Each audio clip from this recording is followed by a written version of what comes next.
quick ways to regulate your mind and body either before or after something boring or stressful. First, the breathing. You can go back to the breathing videos. We have ones to calm and ones to alert.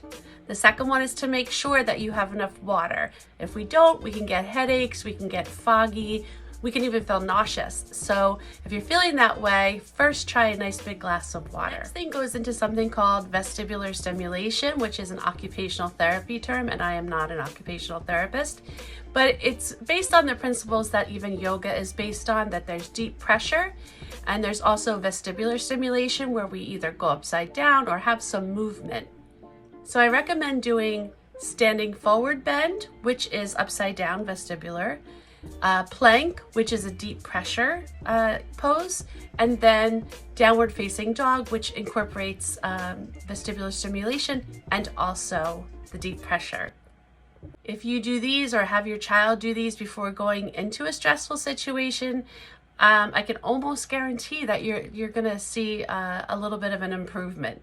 Next piece of vestibular stimulation, which is hard to say, is spinning, swinging upside down. So if you have something you can swing on, if you have a nice office chair, you can spin in the office chair like 5 times one direction, 5 times the other. You can lay upside down in your bed. If you're at the park, you can have the kids go on the merry-go-round. That'll help them. Anything where you have that kind of movement, either side to side, back and forth, or spinning, or upside down.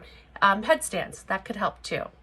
Next thing that you can use that's really good, especially if you have some kind of neurodivergence, is using an electric toothbrush. The vibration from the toothbrush inside the mouth, which has the most sensory receptors in the body, can actually be very calming if you need the calming, and alerting if you need the alerting.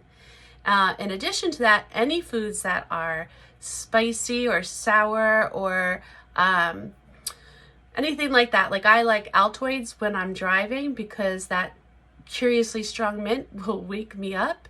Okay, those help with our sensory regulation as well. Now, meditation is great, but sometimes it takes a little long. So if you can set yourself up with some, 5 to 10 minutes even for meditation, use an app, use a video, that would be great.